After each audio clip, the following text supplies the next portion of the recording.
Even as the sun with purple-coloured face had ta'en his last leave of the weeping morn, rose-cheeked Adonis hied him to the chase.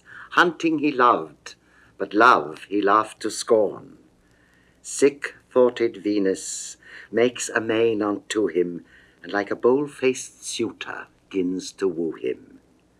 Thrice fairer than myself, thus she began, the field's chief flower, sweet above compare, stained to all nymphs, more lovely than a man, more white and red than doves or roses are.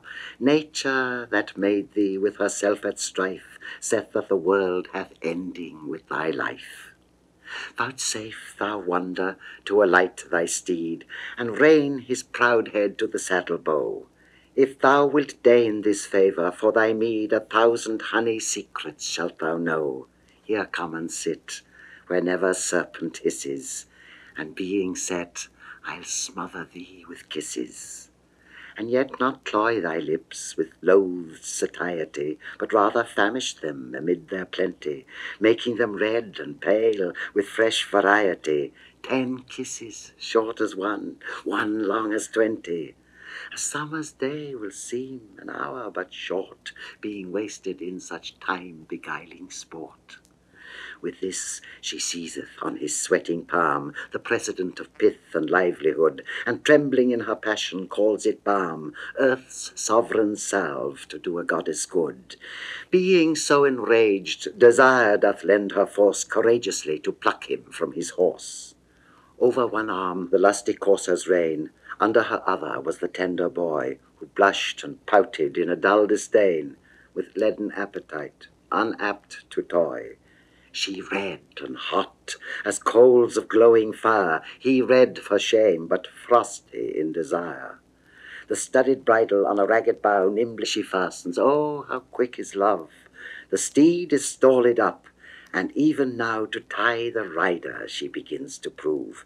Backward she pushed him, as she would be thrust, and governed him in strength, though not in lust.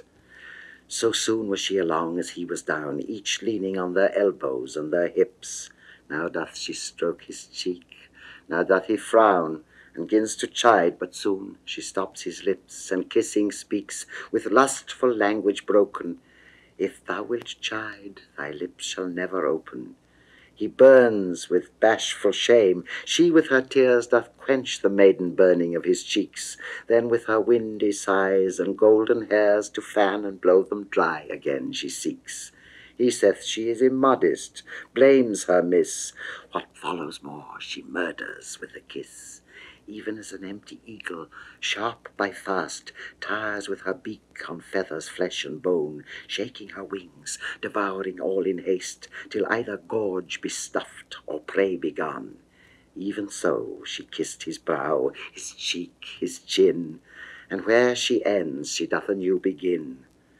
Forced to content, but never to obey, panting he lies, and breatheth in her face. She feedeth on the steam as on a prey, and calls it heavenly moisture, air of grace, wishing her cheeks were gardens full of flowers, so they were dewed with such distilling showers. Look how a bird lies tangled in a net, so fastened in her arms Adonis lies. Pure shame and awed resistance made him fret, which bred more beauty in his angry eyes. Rain added to a river that is rank, perforce will force it overflow the bank. Still she entreats, and prettily entreats, for to a pretty ear she tunes her tale. Still is he sullen, still he lowers and frets, twixt crimson shame and anger ashy pale. Being red, she loves him best, and being white, her best is bettered with a more delight. Look how he can, she cannot choose but love, and by her fair immortal hand she swears from his soft bosom never to remove till he take truce with her contending tears, which long have rained, making her cheeks all wet, and one sweet kiss shall pay this comptless debt. Upon this promise did he raise his chin, like a dive-dapper, peering through a wave, who being looked on, ducks as quickly in, so offers he to give what she did crave. But when her lips were ready for his pay, he winks and turns his lips another way. Never did passenger in summer's heat more thirst for drink than she for this good turn. Her help she sees, but help she cannot get. She bathes in water, yet her fire must burn. Oh, pity, gan she cry, flint-hearted boy, 'tis but a kiss I beg. Why art thou coy? I have been wooed, as I entreat thee now, even by the stern and direful God of war, whose sinewy neck in battle ne'er did bow, who conquers where he comes in every jar. Yet hath he been my captive and my slave, and begged for that which thou unasked shall have. Over my altars hath he hung his lance, his battered shield, his uncontrolled crest, and for my sake hath learned to sport and dance, to toy, to wanton, dally, smile and jest, scorning his churlish drum and ensign red, making my arms his field, his tent my bed. Thus he that overruled I overswayed, leading him prisoner in a red rose chain. Strong-tempered steel his stronger strength obeyed, yet was he servile to my coy disdain. Oh, be not proud, nor brag not of thy might, for mastering her that foiled the god of fight. Touch but my lips with those fair lips of thine, though mine be not so fair, yet are they red. The kiss shall be thine own as well as mine. What seest thou in the ground? Hold up thy head, look in mine eyeballs, there thy beauty lies. Then why not lips on lips, since eyes in eyes? Art thou ashamed to kiss? Then wink again, and I will wink. So shall the day seem night. Love keeps his revels where there are but twain. Be bold to play, our sport is not in sight.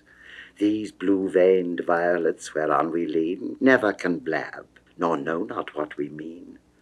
The tender spring upon thy tempting lip shows thee unripe, yet mayst thou well be tasted. Make use of time, let not advantage slip. Beauty within itself should not be wasted. Fair flowers that are not gathered in their prime rot and consume themselves in little time. Were I hard-favoured, foul or wrinkled, old, ill-nurtured, crooked, churlish, harsh in voice, or worn, despised, rheumatic and cold, thick-sighted, barren, lean and lacking juice, then mightst thou pause, for then I were not for thee. But having no defects, why dost abhor me? Thou canst not see one wrinkle in my brow. Mine eyes are grey and bright and quick in turning. My beauty as the spring doth yearly grow, my flesh is soft and plump, my marrow burning, my smooth moist hand, were it with thy hand felt, would in thy palm dissolve or seem to melt. Bid me discourse, I will enchant thine ear, or like a fairy trip upon the green, or like a nymph with long dishevelled hair dance on the sands, and yet no footing seen. Love is a spirit, all compact of fire, not gross to sink, but light, and will aspire. Witness this primrose bank whereon I lie. These forceless flowers, like sturdy trees, support me. Two strengthless doves will draw me through the sky from morn till night, even where I list to sport me. Is love so light, sweet boy, and may it be that thou should think it heavy unto thee? Is thine own heart to thine own face affected? Can thy right hand seize love upon thy left? Then woo thyself, be of thyself rejected, steal thine own freedom, and complain on theft. Narcissus so himself forsook, and died to kiss his shadow in the brook. Torches are made to light, jewels to wear, dainties to taste, fresh beauty for the use, herbs for the smell, and sappy plants to bear. Things growing to themselves are growth's abuse. Seeds spring from seeds, and beauty breedeth beauty. Thou wast begot to get, it is thy duty. Upon the earth's increase why shouldst thou feed, unless the earth with thy increase be fed? By law of nature thou art bound to breed, that thine may live when thou thyself art dead. And so in spite of death thou dost survive, in that thy likeness still is left alive. By this the love-sick queen began to sweat, for where they lay the shadow had forsook them, and Titan, tired in the midday heat, with burning eye did hotly overlook them, wishing Adonis had his team to guide, so he were like him, and by Venus' side. And now Adonis, with a lazy sprite, and with a heavy, dark, disliking eye, his lowering brows o'erwhelming his fair sight, like misty vapours when they blot the sky, souring his cheeks, cries, "Fie, no more of love, the sun doth burn my face, I must remove." "Ay me," quoth Venus, young and so unkind, "what bare excuses makest thou to be gone?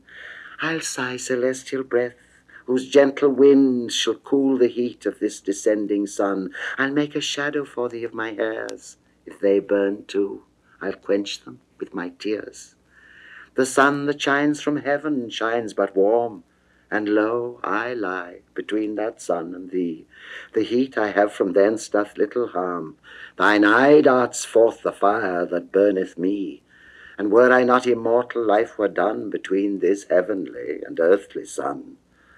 Art thou obdurate, flinty, hard as steel? Nay, more than flint, for stone at rain relenteth. Art thou a woman's son, and canst not feel what 'tis to love? How want of love tormenteth! Oh, had thy mother borne so hard a mind, she had not brought forth thee, but died unkind. What am I, that thou shouldst contemn me this? Or what great danger dwells upon my suit? What were thy lips the worse for one poor kiss? Speak, fair, but speak fair words, or else be mute. Give me one kiss, I'll give it thee again, and one for interest, if thou wilt have twain. Fie, lifeless picture, cold and senseless stone, well-painted idol, image dull and dead, statue contenting but the eye alone, thing like a man, but of no woman bred. Thou art no man, though of a man's complexion, for men will kiss even by their own direction. This said, impatience chokes her pleading tongue, and swelling passion doth provoke a pause. Red cheeks and fiery eyes blaze forth her wrong. Being judge in love, she cannot right her cause. And now she weeps, and now she fain would speak, and now her sobs to her intendments break. Sometimes she shakes her head, and then his hand. Now gazeth she on him, now on the ground. Sometime her arms enfold him like a band. She would, he will not in her arms be bound. And when from thence he struggles to be gone, she locks her lily fingers one in one. Fondling, she saith, since I have hemmed thee here within the circuit of this ivory pale, I'll be a park, and thou shalt be my dear. Feed where thou wilt, on mountain or in dale, graze on my lips, and if those hills be dry, stray lower where the pleasant fountains lie. Within this limit is relief enough, sweet bottom grass and high delightful plain, round rising hillocks, brakes obscure and rough to shelter thee from tempest and from rain. Then be, my dear, since I am such a park, no dog shall rouse thee, though 1,000 bark. At this Adonis smiles, as in disdain, that in each cheek appears a pretty dimple. Love made those hollows. If himself were slain, he might be buried in a tomb so simple, for knowing well, if there he came to lie, why there love lived, and there he could not die. These lovely caves, these round enchanting pits, opened their mouths to swallow Venus' liking. Being mad before, how doth she now for wits? Struck dead before, what needs a second striking? Poor queen of love, in thine own law forlorn, to love a cheek that smiles at thee in scorn. Now which way shall she turn? What shall she say? Her words are done, her woes the more increasing. The time is spent, her object will away, and from her twining arms doth urge releasing. Pity, she cries, some favour, some remorse. Away he springs, and hasteth to his horse. But lo, from forth a copse that neighbours by, a breeding jennet, lusty, young and proud, Adonis trampling courser doth espy. And forth she rushes, snorts and neighs aloud. The strong-necked steed, being tied unto a tree, breaketh his rein, and to her straight goes he. Imperiously he leaps, he neighs, he bounds, and now his woven girths he breaks asunder. The bearing earth with his hard hoof he wounds, whose hollow womb resounds like heaven's thunder. The iron bit he crusheth 'tween his teeth, controlling what he was controlled with. His ears up-pricked, his braided, hanging mane upon his compass crest now stand on end. His nostrils drink the air, and forth again as from a furnace vapours doth he send. His eye, which scornfully glisters like fire, shows his hot courage and his high desire.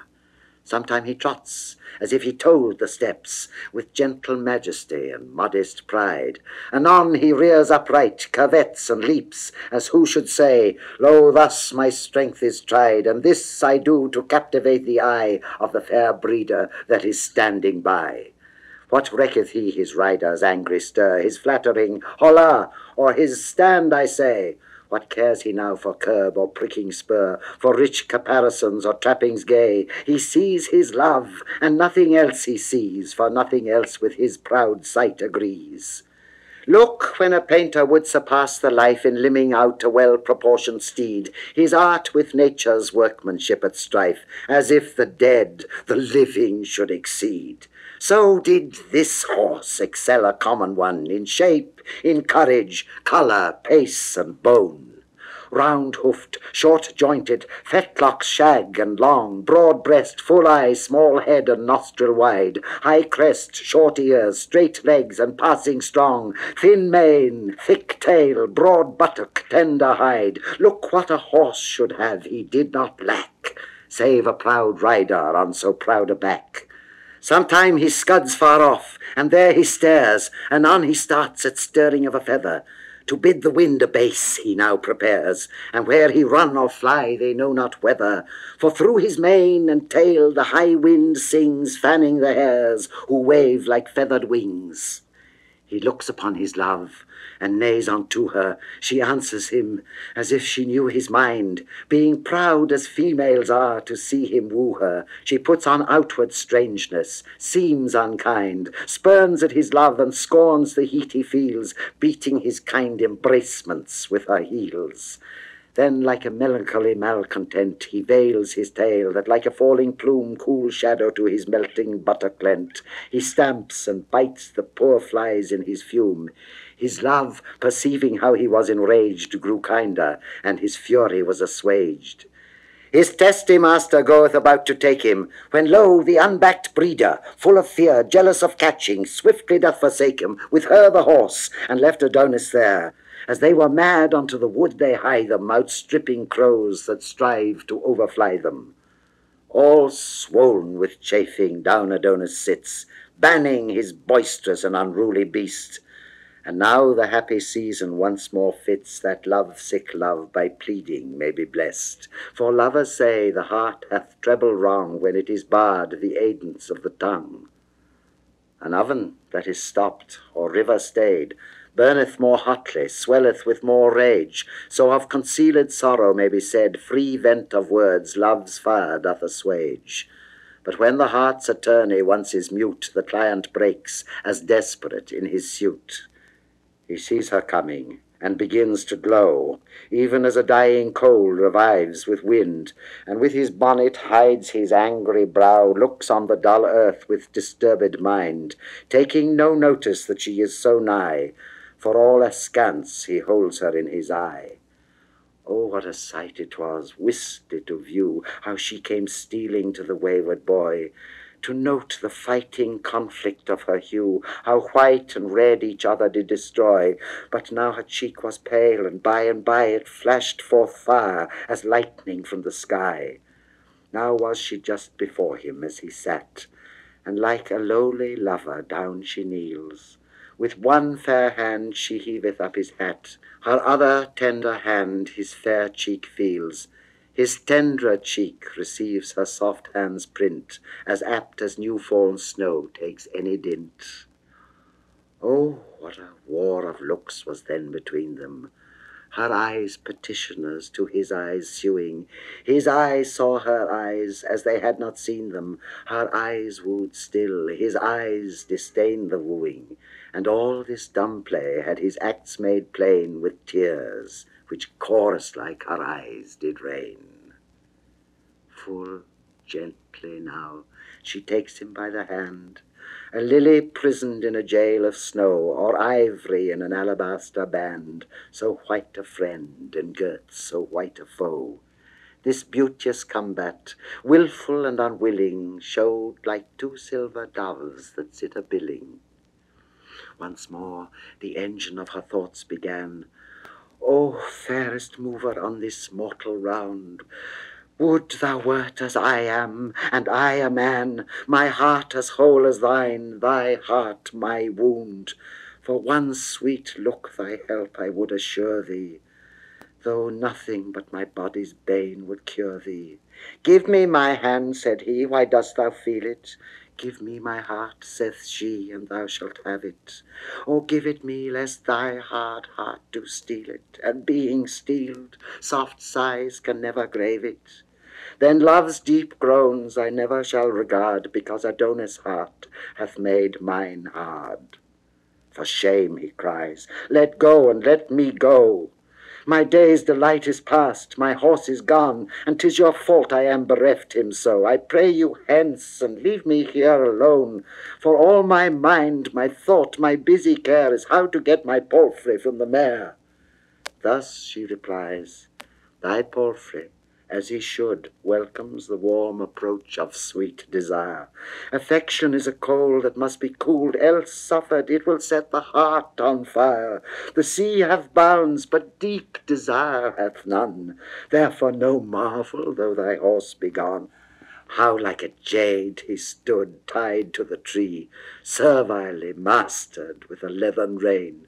But when he saw his love, his youth's fair fee, he held such petty bondage in disdain, throwing the base thong from his bending crest, enfranchising his mouth, his back, his breast.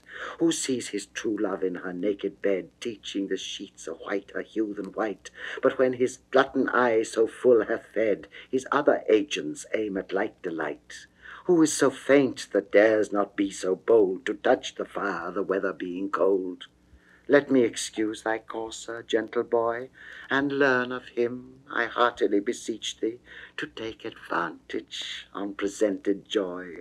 Though I were dumb, yet his proceedings teach thee. Oh, learn to love, the lesson is but plain, and once made perfect, never lost again.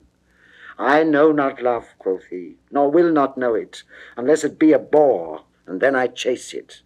'Tis much to borrow, and I will not owe it.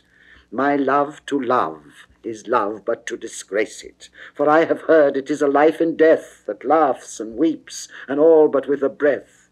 Who wears a garment shapeless and unfinished? Who plucks the bud before one leaf put forth? If springing things be any jot diminished, they wither in their prime, prove nothing worth. The colt that's backed and burdened, being young, loseth his pride, and never waxeth strong. You hurt my hand with ringing, let us part, and leave this idle theme, this bootless chat. Remove your siege from my unyielding heart, to love's alarms it will not ope the gate. Dismiss your vows, your feigned tears, your flattery, for where a heart is hard, they make no battery. What, canst thou talk, quoth she, hast thou a tongue? Oh, would thou hadst not, or I had no hearing. Thy mermaid's voice hath done me double wrong. I had my load before, Now pressed with bearing, melodious discord, heavenly tune, harsh sounding, ears deep sweet music, and heart's deep sore wounding. Had I no eyes but ears, my ears would love that inward beauty and invisible, or were I deaf, thy outward parts would move each part in me that were but sensible. Though neither eyes nor ears to hear nor see, yet should I be in love by touching thee. Say that the sense of feeling were bereft me, and that I could not see, nor hear, nor touch, and nothing but the very smell were left me. Yet would my love to thee be still as much, for from the stillatory of thy face excelling comes breath perfumed, that breedeth love by smelling. But oh, what banquet wert thou to the taste, being nurse and feeder of the other four! Would they not wish the feast might ever last, and bid suspicion double lock the door, lest jealousy, that sour unwelcome guest, should by his stealing in disturb the feast? Once more the ruby-coloured portal opened, which to his speech did honey passage yield. Like a red morn that ever yet betokened wrack to the seaman, tempest to the field, sorrow to shepherds, woe unto the birds, gusts and foul flaws to herdmen and to herds. This ill presage advisedly she marketh, even as the wind is hushed before it raineth, or as the wolf doth grin before he barketh, or as the berry breaks before it staineth, or like the deadly bullet of a gun, his meaning struck her ere his words begun, and at his look she flatly falleth down. For looks kill love, and love by looks reviveth. A smile recures the wounding of a frown, but blessed bankrout, that by love so thriveth, the silly boy, believing she is dead, claps her pale cheek till clapping makes it red, and all amazed break off his late intent, for sharply did he think to reprehend her, which cunning love did wittily prevent. Fair fall the wit that can so well defend her, for on the grass she lies as she was slain, till his breath breatheth life in her again. He wrings her nose, he strikes her on the cheeks, he bends her fingers, holds her pulses hard, he chafes her lips, 1,000 ways he seeks to mend the hurt that his unkindness marred. He kisses her, and she by her good will never rise, so he will kiss her still. The night of sorrow now is turned to day, her 2 blue windows faintly she upheaveth, like the fair sun when in his fresh array he cheers the morn, and all the earth relieveth. And as the bright sun glorifies the sky, so is her face illumined with her eye, whose beams upon his hairless face are fixed, as if from thence they borrowed all their shine. Were never 4 such lamps together mixed, had not his clouded with his brows repine. But hers, which through the crystal tears gave light, shone like the moon in water seen by night. Oh, where am I, quoth she, in earth or heaven, or in the ocean drenched, or in the fire? What hour is this, or morn, or weary even? Do I delight to die, or life desire? But now I lived, and life was death's annoy. But now I died, and death was lively joy. Oh, thou didst kill me once again. Thy eyes, shrewd tutor, that hard heart of thine, hath taught them scornful tricks and such disdain, that they have murdered this poor heart of mine. And these mine eyes, true leaders to their queen, but for thy piteous lips no more had seen. Long may they kiss each other for this cure, oh, never let their crimson liveries wear, and as they last, their verdure still endure, to drive infection from the dangerous year, that the stargazers, having writ on death, may say, the plague is banished by thy breath. Pure lips, sweet seals in my soft lips imprinted, what bargains may I make, still to be sealing? To sell myself I can be well contented, so thou wilt buy, and pay, and use good dealing. which purchase if thou make for fear of slips, set thy seal manual on my wax-red lips. 1,000 kisses buys my heart from me, and pay them at thy leisure, one by one. What is 100 touches unto thee? Are they not quickly told and quickly gone? Say for non-payment that the debt should double. Is 200 kisses such a trouble? Fair queen, quoth he, if any love you owe me, measure my strangeness with my unripe years. Before I know myself, seek not to know me. No fisher but the ungrown fry forbears. The mellow plum doth fall, the green sticks fast, or being early plucked is sour to taste. Look, the world's comforter, with weary gait, his day's hot task hath ended in the west. The owl, night's herald, shrieks, 'tis very late, the sheep are gone to fold, birds to their nest, and coal-black clouds that shadow heaven's light do summon us to part, and bid good night. Now let me say good night, and so say you. If you will say so, you shall have a kiss. Good night, quoth she, and ere he says adieu, the honey fee of parting tendered is. Her arms do lend his neck a sweet embrace, incorporate then they seem, face grows to face, till breathless he disjoined, and backward drew the heavenly moisture, that sweet coral mouth whose precious taste her thirsty lips well knew, whereon they surfeit, yet complain on drouth. He with her plenty pressed, she faint with dearth, their lips together glued, fall to the earth.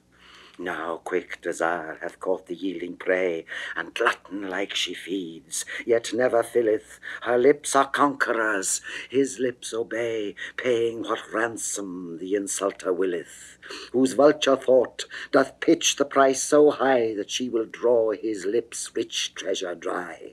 And having felt the sweetness of the spoil, with blindfold fury she begins to forage. Her face doth reek and smoke, her blood doth boil, and careless lust stirs up a desperate courage, planting oblivion, beating reason back, forgetting shame's pure blush and honour's rack.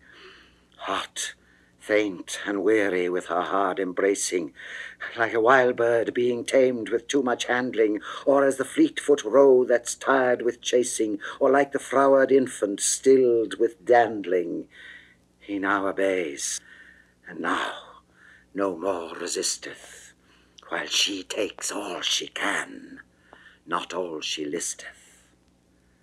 What wax so frozen, but dissolves with tempering, and yields at last to very light impression? Things out of hope are compassed oft with venturing, chiefly in love, whose leave exceeds commission. Affection faints not like a pale-faced coward, but then woos best when most his choice is froward. When he did frown, oh, had she then gave over, such nectar from his lips she had not sucked. Foul words and frowns must not repel a lover. What though the rose have prickles, yet 'tis plucked. Were beauty under 20 locks kept fast, yet love breaks through and picks them all at last. For pity now, she can no more detain him. The poor fool prays her that he may depart. She is resolved no longer to restrain him, bids him farewell, and look well to her heart, the which by Cupid's bow she doth protest, he carries thence encaged in his breast. Sweet boy, she says, this night I'll waste in sorrow, for my sick heart commands mine eyes to watch. Tell me, love's master, shall we meet tomorrow? Say, shall we? Shall we? Wilt thou make the match? He tells her no. Tomorrow he intends to hunt the boar with certain of his friends. The boar, quoth she, whereat a sudden pale, like lawn being spread upon the blushing rose, usurps her cheek. She trembles at his tale, and on his neck her yoking arms she throws. She sinketh down, still hanging by his neck. He on her belly falls, she on her back. Now is she in the very lists of love, her champion mounted for the hot encounter. All is imaginary, she doth prove. He will not manage her, although he mount her. That worse than Tantalus is her annoy, to clip Elysium, and to lack her joy. Even so, poor birds, deceived with painted grapes, do surfeit by the eye, and pine the more. Even so she languisheth in her mishaps, as those poor birds that helpless berries saw. The warm effects which she in him finds missing, she seeks to kindle with continual kissing, but all in vain. Good queen, it will not be. She hath essayed as much as may be proved. Her pleading hath deserved a greater fee. She's love, she loves, and yet she is not loved. Fie, fie, he says, you crush me, let me go. You have no reason to withhold me so.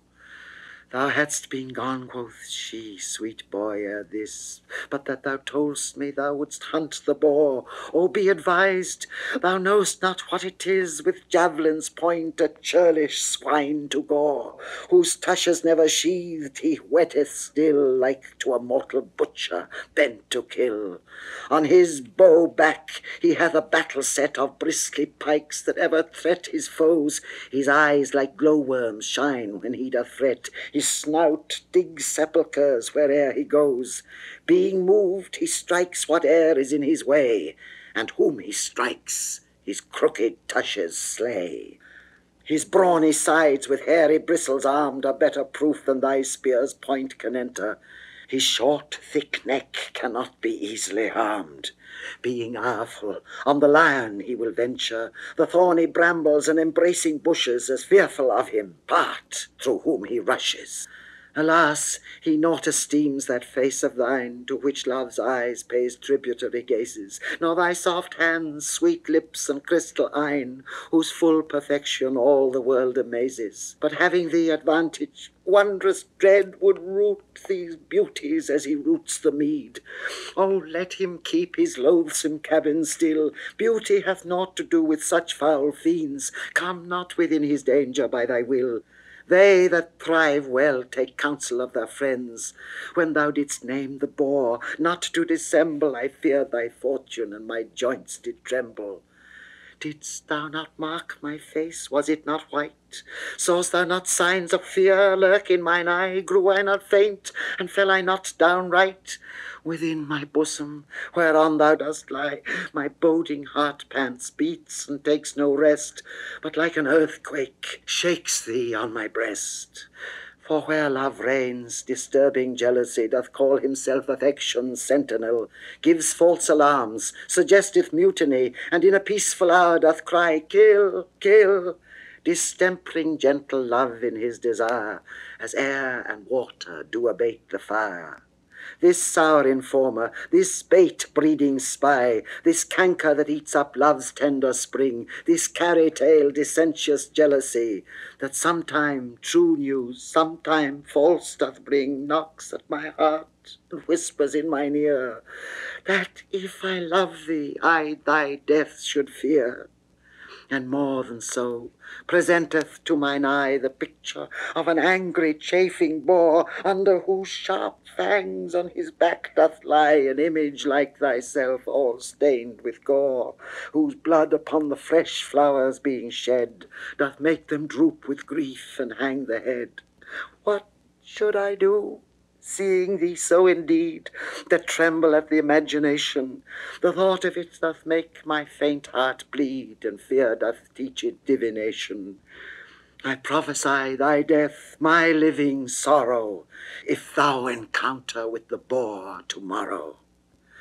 But if thou needs wilt hunt, be ruled by me, uncouple at the timorous flying hare, or at the fox which lives by subtlety, or at the roe which no encounter dare.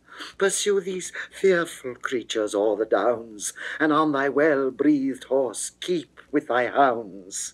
And when thou hast on foot the purblind hare, mark the poor wretch to overshoot his troubles, how he outruns the wind, and with what care he cranks and crosses with 1,000 doubles. The many musets through the which he goes are like a labyrinth to amaze his foes. Sometimes he runs among a flock of sheep to make the cunning hounds mistake their smell, and sometime where earth-delving conies keep, to stop the loud pursuers in their yell, and sometimes sorteth with a herd of deer. Danger deviseth shifts, wit waits on fear. For there his smell with others being mingled, the hot scent snuffing hounds are driven to doubt, ceasing their clamorous cry till they have singled with much ado the cold fault cleanly out. Then they do spend their mouths. Echo replies, as if another chase were in the skies. By this poor Wat, far off upon a hill, stands on his hinder legs with listening ear, to hearken if his foes pursue him still. Anon the loud alarums he doth hear, and now his grief may be compared well to one sore sick that hears the passing bell. Then shalt thou see the dew-bedabbled wretch turn and return, indenting with the way each envious briar his weary legs do scratch. Each shadow makes him stop, each murmur stay, for misery is trodden on by many, and being low, never relieved by any. Lie quietly, and hear a little more. Nay, do not struggle, for thou shalt not rise, to make thee hate the hunting of the boar. Unlike myself thou hear'st me moralize, applying this to that, and so to so, for love can comment upon every woe. Where did I leave? No matter where, quoth he. Leave me, and then the story aptly ends. The night is spent. Why, what of that? Quoth she. I am, quoth he, expected of my friends, and now 'tis dark, and going I shall fall. In night, quoth she, desire sees best of all. But if thou fall, oh then imagine this: the earth in love with thee thy footing trips, and all is but to rob thee of a kiss. Rich praise make true men thieves, so do thy lips make modest Dian cloudy and forlorn, lest she should steal a kiss and die forsworn.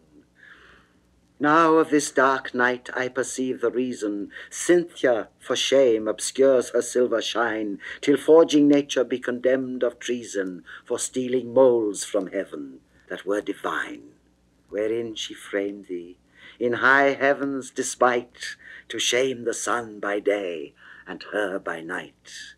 And therefore hath she bribed the destinies to cross the curious workmanship of nature, to mingle beauty with infirmities, and pure perfection with impure defeature, making it subject to the tyranny of mad mischances and much misery, as burning fevers, agues pale and faint, life-poisoning pestilence, and frenzies wood, the marrow-eating sickness whose attaint disorder breeds by heating of the blood, surfeits, imposthumes, grief and damned despair swear nature's death for framing thee so fair.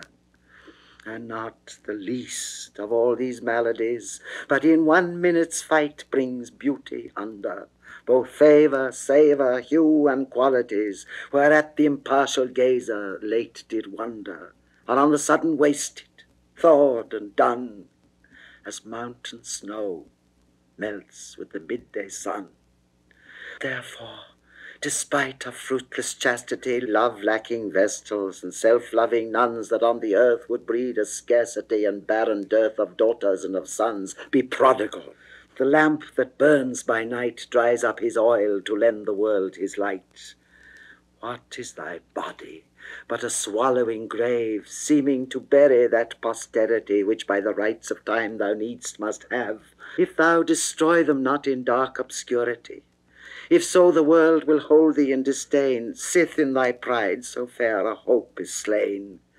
So in thyself art made away, a mischief worse than civil home-bred strife, or theirs whose desperate hands themselves do slay, or butcher sire that reaves his son of life.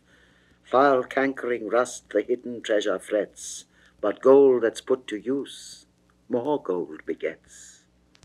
Nay then, quoth Adon, you will fall again into your idle overhandled theme. The kiss I gave you is bestowed in vain, and all in vain you strive against the stream. For by this black-faced night, desire's foul nurse, your treatise makes me like you worse and worse. If love have lent you 20,000 tongues, and every tongue more moving than your own, bewitching like the wanton mermaid songs, yet from my heart the tempting tune is blown. For know, my heart stands armed in mine ear, and will not let a false sound enter there, lest the deceiving harmony should run into the quiet closure of my breast. And then my little heart were quite undone in his bedchamber to be barred of rest. No, lady, no, my heart longs not to groan, but soundly sleeps, while now it sleeps alone. What have you urged that I cannot reprove? The path is smooth that leadeth on to danger. I hate not love, but your device in love, that lends embracements unto every stranger. You do it for increase. Oh, strange excuse, when reason is the board to lust's abuse. Call it not love, for love to heaven is fled, since sweating lust on earth usurped his name, under whose simple semblance he hath fed upon fresh beauty, blotting it with blame, which the hot tyrant stains and soon bereaves, as caterpillars do the tender leaves. Love comforteth like sunshine after rain, but lust's effect is tempest after sun. Love's gentle spring doth always fresh remain, lust's winter comes ere summer half be done. Love surfeits not, lust like a glutton dies, love is all truth, lust full of forged lies. More I could tell, but more I dare not say. The text is old, the orator too green, therefore in sadness now I will away. My face is full of shame, my heart of teen. Mine ears that to your wanton talk attended do burn themselves for having so offended. With this he breaketh from the sweet embrace of those fair arms which bound him to her breast, and homeward through the dark lawn runs apace. Leaves love upon her back, deeply distressed. Look how a bright star shooteth from the sky, so glides he in the night from Venus' eye, which after him she darts, as one on shore gazing upon a late embarked friend, till the wild waves will have him seen no more, whose ridges with the meeting clouds contend. So did the merciless and pitchy night fold in the object that did feed her sight, whereat amazed, as one that unaware hath dropped a precious jewel in the flood, or astonished as night wanderers often are, their light blown out in some mistrustful wood, even so confounded in the dark she lay, having lost the fair discovery of her way.